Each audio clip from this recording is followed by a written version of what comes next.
Hello, welcome to your very first video that you're watching at home of notes for pre-calculus class. This is Ms. Scheltz. So the idea behind this is that if we do notes at home that are like a less interactive thing than like classwork and activities, then we can do more fun stuff in school. And when you're actually doing problems on your own, you have your peers to help you, and I'm there to help you, as opposed to homework. When you actually, if you just do problems only at home, then you're alone and you have nobody to ask. So notes at home is how we're starting out. So please write the date, okay? So the name of the unit is here, features of functions. It's unit 1.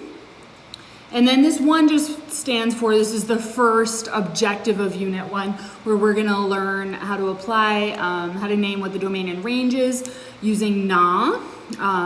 We'll talk about what that is. It's the big idea for the course. No big deal, but yeah, kind of important. All right, let's start with some definitions. What is domain? Domain are the inputs or the x values.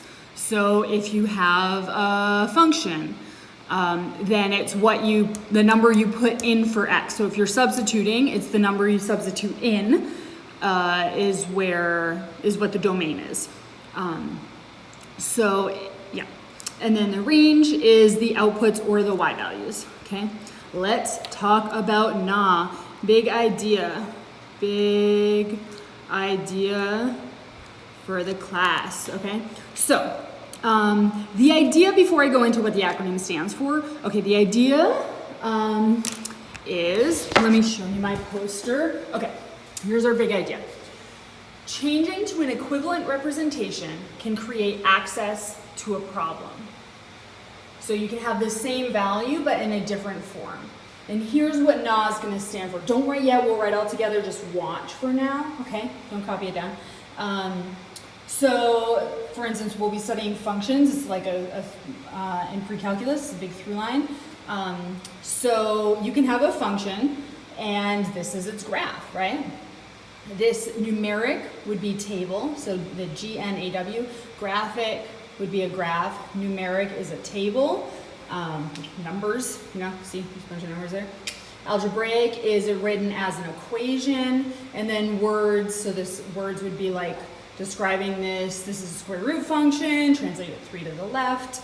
It's okay if you didn't know that or know how to graph this, it's okay, just an example. But so a lot of time, and we want to make sure, in order to know things, beyond this being the big idea, we want to have knowledge that's deep knowledge, inside and out. So when we study things, functions, we don't just want to know how to do the equations, right? We want to be able to do word problems with them. We want to be able to make tables, and we want to be able to graph them. If we can do all those 4 modalities, then we know deeply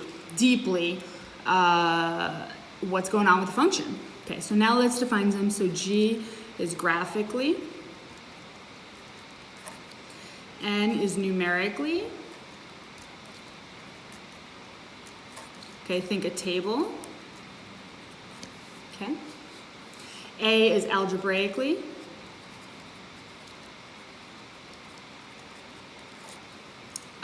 And then W is words. Okay. And as a reminder to you, I do not collect this packet. How I assess you on this is through the questions you're answering. Ooh, the vent stopped. Awesome. Is through the questions that you answer online. So if it helps you to write, and you're going to refer to this later, totally take notes. If you are someone who it's better to just listen and look and absorb, then you're allowed to not take notes, okay? It's really what most benefits you. Okay, so that's NA. I might say NA on a problem. So if you are stuck, then maybe gnawing on it, if you're given an equation, if you think about it graphically and you're like, oh, well, the graph looks like this. Aha, I can see the graph is increasing. Therefore, that's the answer to the question. So if you're gnawing on a problem, that means, hey, I'm stuck. I'm gonna think about it using a different form, okay?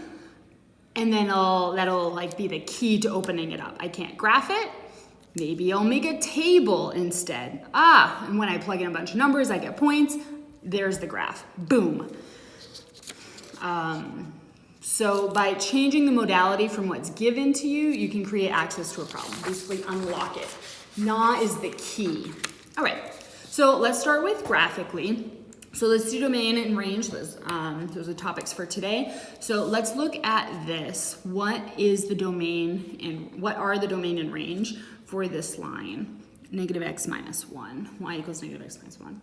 All right, well, the domain is every x value that exists for it, okay? So does negative 4 exist? Yeah. Negative 6 exist? Yeah. Does negative 10 exist? I don't see a point, but see how the arrow indicates that there would be a point at negative 10, yeah?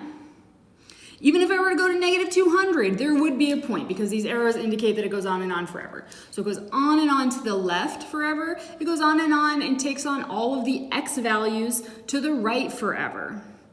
And there's nothing missing in between. Ooh, there's a double value at 6. Cool, fine. So it's defined in 2 places at 6, but all we're worried about is it defined at 6? Yeah, okay. So since this function takes on all x values in the whole wide world, we call the domain is all real numbers. Okay, there are a few different ways to write that. You could write all real numbers. Okay, you could use interval notation, like go from negative infinity to infinity.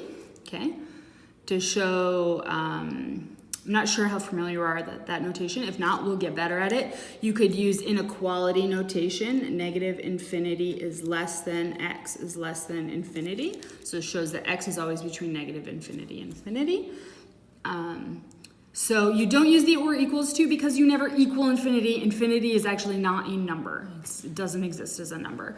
And same with you don't use brackets here because you don't equal negative infinity or infinity. Use parentheses to show that those values are not included in the domain. Any one of these is fine. There's a fourth way too. All real numbers has this fun little mathematical symbol of an R with a double spine. So you'll see me writing that a lot. And what that means is the domain is this function exists for all of the x values and there's no gaps or anything, like just everything, okay? Hey, so let's move on to the range of this function. So what y values is at 2? Yeah. 4, yeah. 8, remember, is not there, but it would be because the arrow means it goes on forever. It goes on and on up until infinity. And it goes down and down until infinity, and there are no gaps. So the range is the same as the domain. All real numbers. You can write that out. You could do the same interval notation from negative infinity to infinity, or you could do inequality notation, y, because remember range is the y values. So that would be how we would write the range. Okay, let's do this one. So similar line. Okay, so let's start with the domain, the x values, the inputs. So I'm gonna switch to this. So is this, it's more like clear, fresh, right? Does this take on a value at 2? Sure does. At 3, yeah, in between, no gaps, great. What about at 5? Yep. What about at 6? Nope. Because there's no arrow, this does not take on any values after 5. And similarly, if we look over here, it does not take on any x values below negative 1. Because this circle is filled in, it's not empty, that means that it does take on the value of negative 1. So the domain, let's do inequality notation first. Okay, negative 1 is less than or equal to x is less than or equal to 5. Okay, you could also do interval notation, which would be negative 1 to 5. Okay, so let's just make some notes about interval notation if you're trying to get it down. So basically this is endpoint, if you use parentheses, endpoint not included, and this would be endpoint is included. Okay? And just like with inequalities, how you could have one have n or equals to and the other one be strictly less than, you can mix these up as well. All right, cool. The range would be all the y values it takes on. So it goes from, the function goes from 1 all the way up to 7 and takes on all the values in between there. So 1 is less than y is less than 7. Basically, y is in between 1 and 7. And we got the or equals to because the endpoints are there. You could also do 1 to 7 like that. All right. So that's those are two graphic examples of finding domain and range. Let's do two other graphic examples. So take a look at the range here, the domain and, excuse me. Whew. Let's take a look at this parabola that opens down. It's an x squared function. So it's super hard to tell from the photocopy, but these three are open circles, all right? So if I look at this, I see that it goes all the way down to negative infinity. What's the top? Well, kind of 2. It's really like 1.99999. That's the top. How about the left and the right? It goes, this will end up actually going all the way to the left. This will end up going all the way to the right. Okay, but it has some gaps. It doesn't take on all of the x values. But do you get how, like at negative 10, it would have an x value there. It would just be super duper negative y value, but it does take on all the x values from negative infinity to infinity. So it's an infinite number of points, so I'm just gonna list the exceptions. So I'm gonna say it's all real numbers except x cannot equal, and then what are my, these open circles are called holes. So x is not, the function is not defined. Ooh, get a little, okay, at negative 2, at the x value of 0, and at 2. Negative 2, 0, and 2. So those are holes.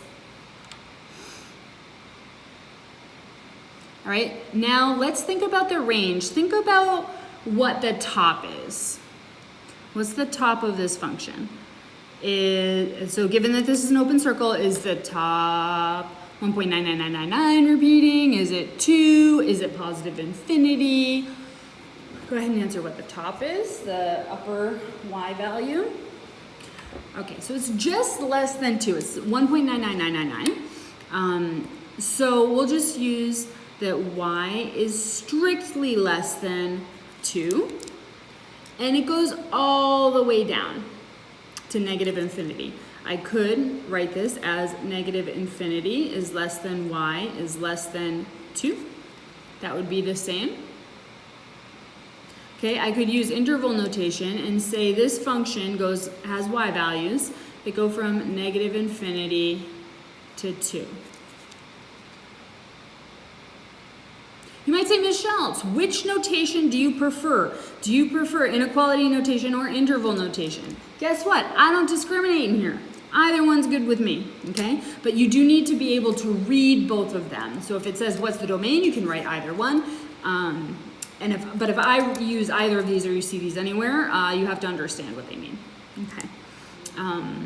So this was a little bit new. What about the domain here? This is y equals absolute value of x. Try on your own, okay? These have arrows. Notice what would the domain be? And then let's go over the domain. Okay, and we're back. What's the domain? So the function goes all the way to the left on the x's, that it would keep on continuing all the way to the right, and there's no gaps in between. So all reals, all real numbers. There are different ways to write that. Negative infinity to infinity. You could do negative infinity is less than x is less than infinity. Okay. What about the range? What would the range of this graph be? Y equals absolute value of x. Alrighty, we're back again. So the range would be the y values are all greater than or equal to 0. You could also think of it as the lowest y value is 0 and the highest y value is infinity. Okay, you're at 0. 0 is a point, so you include it, so you use a bracket. And infinity, you always use parentheses.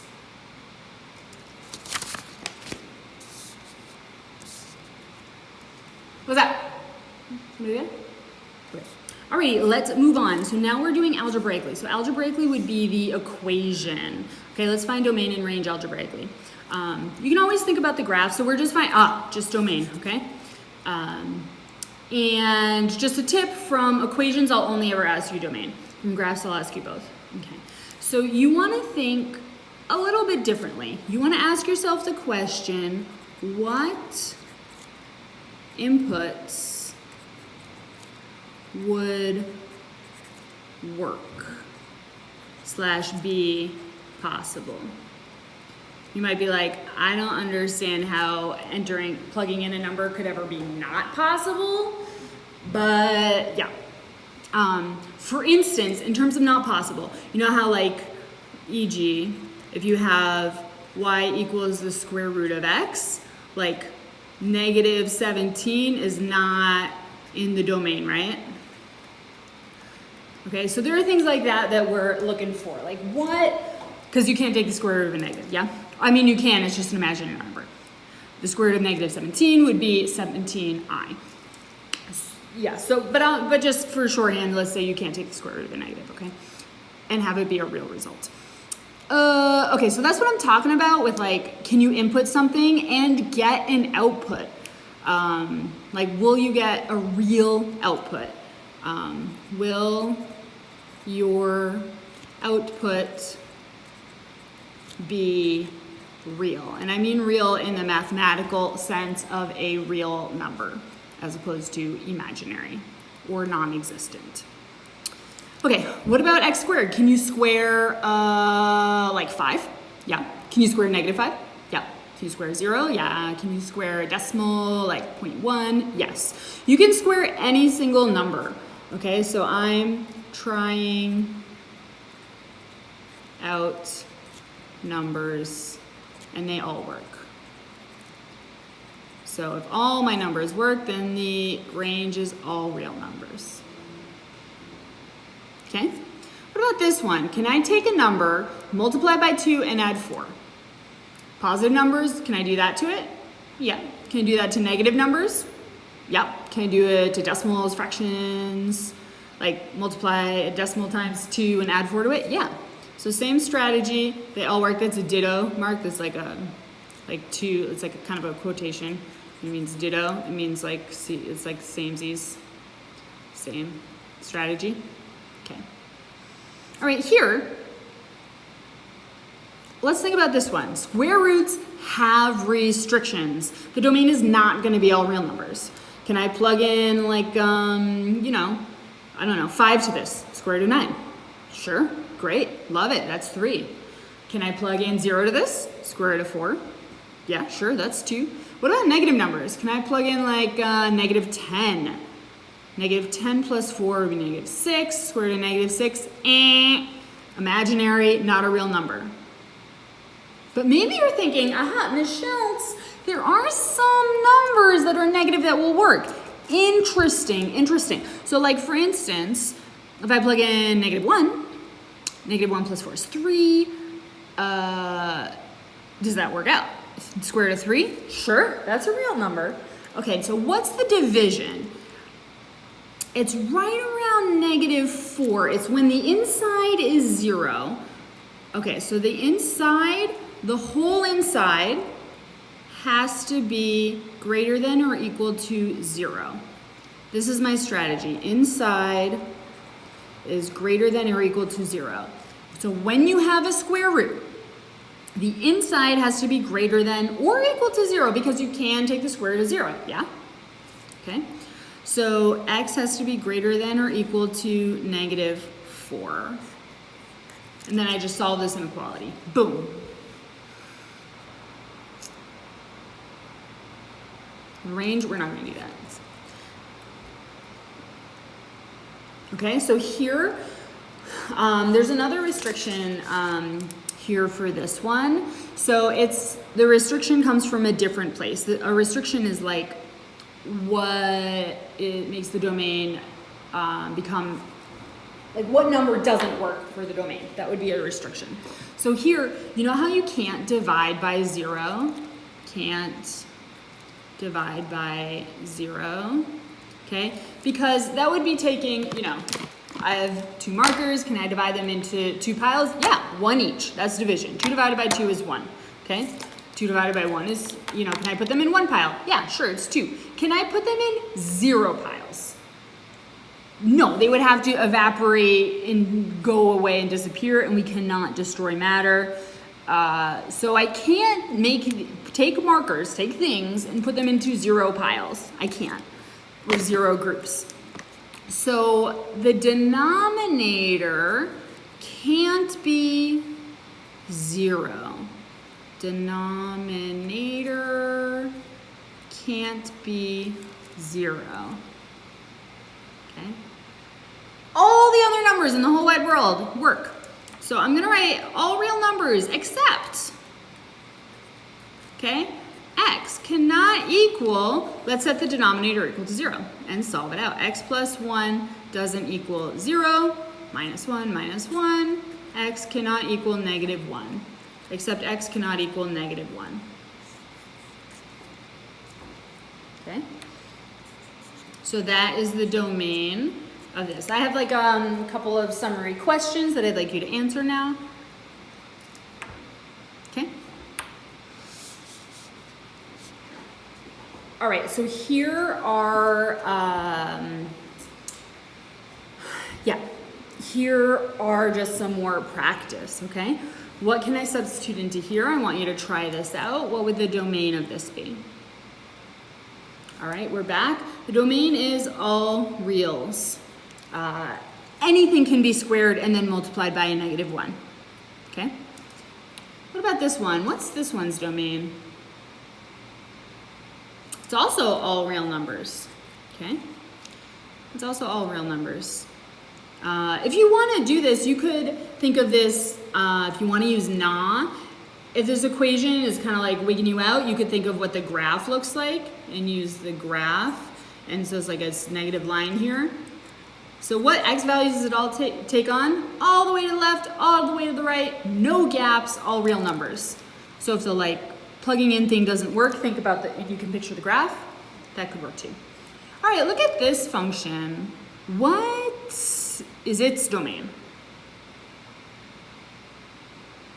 All right, so this has a denominator. Alert, alert, denominator can't be 0. So I'm gonna add 3 to both sides, and I get x cannot equal 3. You could just write simply that. You could write all real numbers, comma. You could use the word except to make it extra clear. But yeah, I tend to do this. I just leave out the word except because it's redundant with it cannot equal, but it's up to you. And do you see just like if you put 3 in the denominator, that it'd become 1 over 0, that the denominator is 0, and which is not allowed in math. Okay, because that's a number that doesn't exist. Okay, try this last one. What is the domain of this? Okay, so I can only take square roots of positive numbers and 0, aka non-negative numbers is how you would say that. So I need to take my inside, that's called my argument. So I'm going to take my inside or my argument and say my argument must be greater than or it can be equal to 0.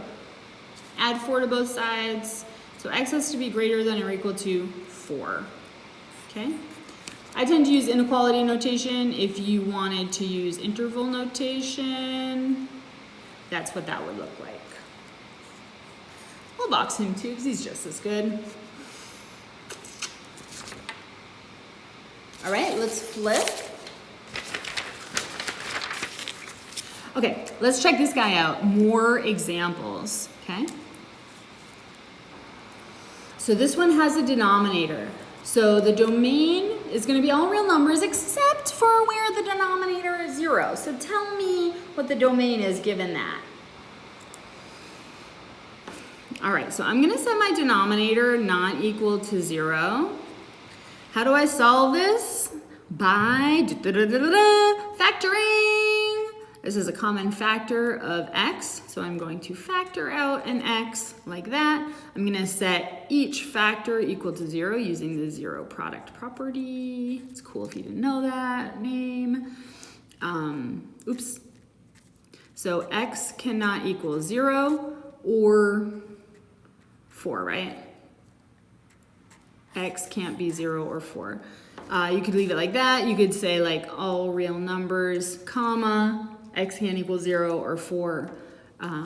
But those are the two values that make the denominator 0. Now, take a look at this one. So my question is, can the argument equal 0 in this situation or not? Like basically at 4, is 4 part of the domain or not?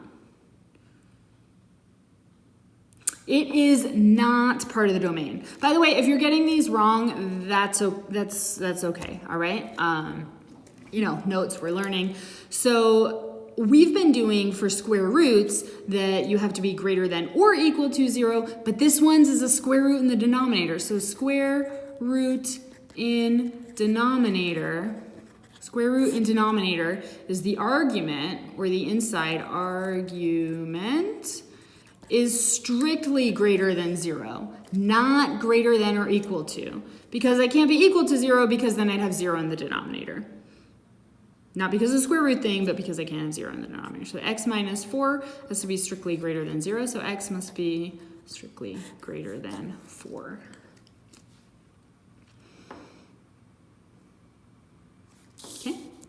All right, so I'd like you to do these out and find the domain for each of these problems, please. All right, do the first one, f of x. All right, and the answer is all real numbers, x can't be 1. This is the denominator, sich. All right, do the next one. It's another rational function, so it's got a denominator. That's the thing you're gonna pay attention to. Notice, by the way, I didn't even care about the top. Like I was like, it didn't matter what it was. Okay. Try this one, what's the domain? All real numbers, x can't be -5. You could do, well, I could show you the interval notation, it's like pretty lame. Negative infinity to -5, like not including 5, and you could do -5, not including 5, that's why I'm using a parentheses, not a brackets, to infinity. You could do that as well. Obviously, this one's easier. Okay. Ooh, what about this one? Where's the denominator equal to 0? Okay, let's solve this one out. I'm going to solve it using two methods. Okay, so I'm going to set the denominator not equal to 0. So x squared can't equal 4. Now, when I square root both sides, I must do plus or minus. This has plus or minus the square root of 4 because there are two answers. That's actually called the fundamental theorem of algebra, is that if you're a quadratic, you have two solutions. Because there's two things, there's two numbers which when you square them are equal to 4. You have, so, you know, square root squared, plus or minus 2. You have 2 squared is 4, but if you substitute a -2, that's also 4. Okay, method 2. Okay, I'm just gonna pause here. So this has two solutions because it's squared. It's not a coincidence. 2 squared, okay. This is a coincidence of the answers, 2. That's a little extra on the 2's. Okay, you could also factor, love factoring, x plus 2. This is the difference of 2 squares, if you've learned that term. Oops, excuse me. So you get x plus 2 can't be 0, nor can x minus 2 equal 0, so you get the same thing. X can't be -2 or 2. Oh, I made a mistake. That should have been not equals 2. So all real numbers except those two guys. All right, let's do our last one. Oh, the square root in the denominator. What's it gonna be? What's it gonna be? Okay, let's go over it together. So what's underneath the square root must be positive, but you know, you can take the square root of 0, so I'm gonna do an or equals to, because that's cool to do, it can equal 0, but wait, I'm not gonna do an or equals 0 because the square root is in the denominator. So I can't have 0 in the denominator. So x must be strictly greater than negative 3.5. I'd subtract 3.5 from both sides. Alrighty, so I'm gonna ask you a little question. What'd you learn here? How you feeling about this? And yeah, this is Ms. Scheltz, hello, signing off. See you soon, bye-bye.